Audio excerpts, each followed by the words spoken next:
اللہ پیا حضور دی نماز بہتر ہے پچھلے ویلے دی یا حضرت عمر نے جدا لوگوں نے اجازت دیتی تھی وین کان اختلاف ایون افضل احیا اب صلاۃ آخر اللہ پچھلے حصے جا کے پڑھنی وہ بہتر ہے آن التی کان صلاۃ رسول اللہ جڑی خود حضور دی اپنی نماز دی لیکن الجمہور علی ان صلاۃ آخر اللہ افضل کنی موت پہلا سپین چ لکھے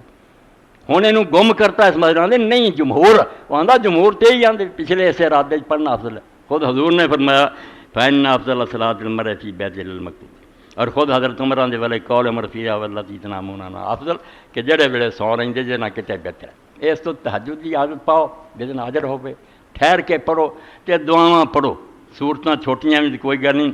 دعاواں وال ہو جاؤ دعا دے بارے چ ابن قیم رحمۃ اللہ علیہ زاد الماء 7 موقعوں تے حضور دا ثابت کی کہ نماز دے اندر حضور نالے اللہ نو یاد کری جاندے نالے منگی جاندے شروع کر دیں کدی اللہ باعد ہے کدی سبحانک اللہ کدی وجہ تو وجہ دعا رکوع گئے تسبیح کی دعا سمع اللہ لمن حمدہ تو بعد دعاواں سجدے تھی درمیان تھی پھر التحیات تھی اور کئی بڑی رکوع نو جان تو پہلا دوسری رکعت ہاتھ اٹھا کے پھر دعا کر کے کیا 7 موقع ثابت کیتے کہ نماز نو غنیمت جان ساری دنیا تو کٹ کے تو رب ول ہویا منگلا میں پوری جرت نہ ساری دنیا نہ آنا جیویں امام ابن حزم آخیا پہ دنیا کسی کو دلیل ہے گی بھی اپنی زبان سے نمازی دعا نہ کرے کوئی آیت آئی حدیث بھی دعا جڑی عربی چ کرے حضور عربی چ کرے تو انہوں زبان سی کوئی منع کیتا امام آدھا کہ یار کسی آیت اور حدیث آیا بھی نمازی جڑی وہ اپنی زبان وہ دعا نہ کرے انگریزی چ اردو پنجابی چ شعراں کرے پاویں نثر کرے صرف 2 شیاں نہیں بدل سکتا الحمد شریف اور دوجی جڑی وہ ترجمہ کرتے سورت کا وہ پاویں کنا آرا ترجمہ پھر کلام اللہ نہیں جانا انہوں عربی پڑھ باقی پوری نماز جتھے جی چاہتا نا رک کے شعراں چ رون آਉਂدا ہی تے رو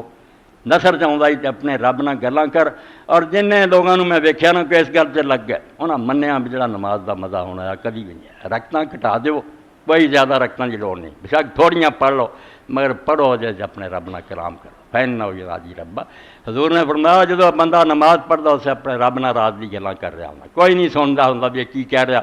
اپنے رب نو اپنے دکھ سناؤں رب نیڑے ہوندا بڑے نیک آدمی جڑے مجاہدین سی سیدہ مسیح انہوں دے سلسلے سی سید تجمل حسین تو مکے انہوں نے کسی شافی امام دے پیچھے فجر دی نماز پڑھی تو شافی لوگ جڑے رکوع تو بعد پھر ہاتھ اٹھا کے نا فجر دے روزانہ دعاواں منگ لی جنیاں جی چاہے قنوت ہی انہوں کیا جاندہ قنوت دا معنی یاد نہیں ہوندا یہ بھی پیچھے کھڑا سی انہوں عربی تے نہیں آئی انہیں فارسی چ شعر سی جڑا پڑھدا رہا تے روندا رہا اس دن اتنے حالت تاری ہوئی بھی اس شعر نو پڑھ کے نا جنی دیر بھی وہ لگے رہے وہ سے شعر تے رہا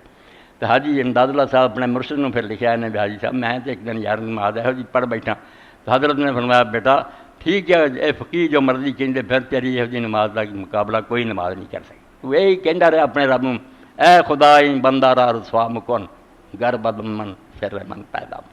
اے اللہ اپنے اس بندے نوں دن قیامت دے شرمندہ نہ کریں جے میں برا بھی ہوں تو پردہ رہن دے اے ٹکے رکھیں اے ہوئی دہرائی گیا تو ہوئی گیا ہو جاؤ اس گل تے تھوڑی رکھنا پڑھو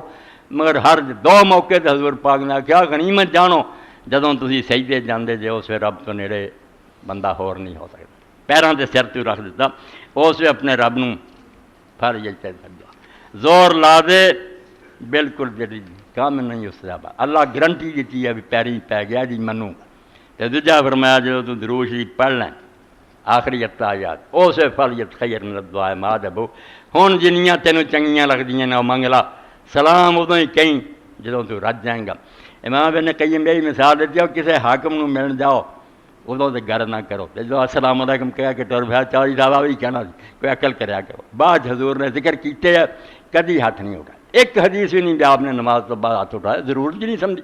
بچ نماز دے سارا منگتے سی رب کو اس تو نماز نو جاندار بناؤ تو چنگی بناؤ ایس رمضان شریف کی مشق کر لو تہجد پڑھ لی چھڑ دیو ایس مشق نو کہ گوڈے پناؤ جب لبنا ڈبنا کچھ یہ نہ وہ قرآن پڑھنا نہ وہ کوئی خشوع اور خضوع ایک رسم پوری کرنا